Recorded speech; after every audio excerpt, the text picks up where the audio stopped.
Young Harriet Tubman, Freedom Fighter, by Anne Benjamin, illustrated by Ellen Beyer.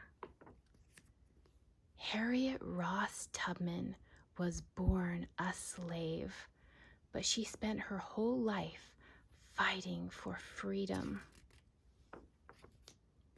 There are no slaves in America now, but when Harriet was born, around 1820, slaves worked on big southern farms called plantations. They worked in the hot sun from dawn to dusk. It was hard, terrible work. Harriet and her family belonged to a farmer named Edward Brodess. They lived in a one-room shack on his land. It had no windows or furniture. Harriet and her family slept on rags on the dirt floor. Harriet was only 3 when she started working. Even though she was just a little girl, she had to carry messages many miles for Mr. Brodess. She was also hired out to work for other families.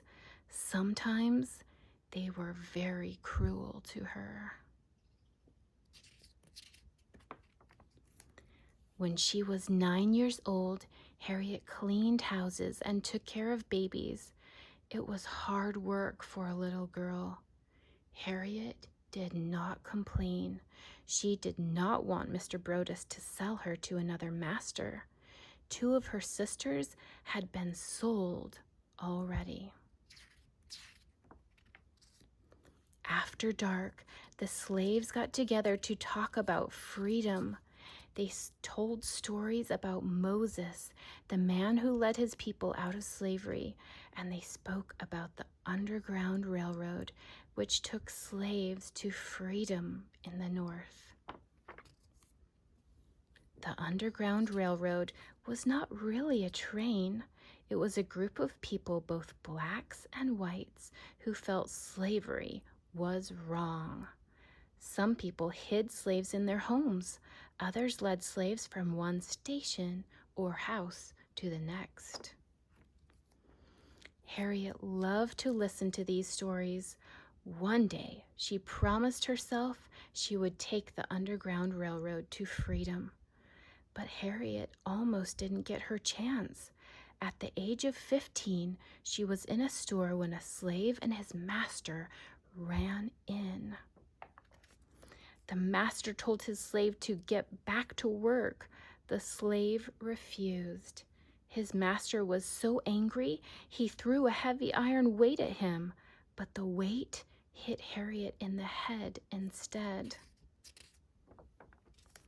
Harriet was sick for many months. She almost died, and she had a terrible scar on her forehead for the rest of her life. In time, Harriet went back to work, but now she wanted her freedom more than ever.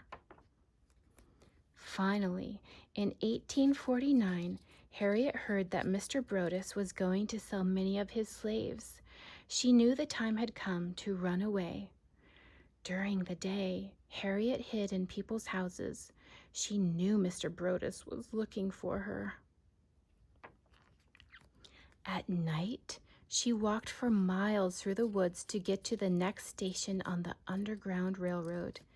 The journey north was long and dangerous, but there were many people to help her on her way.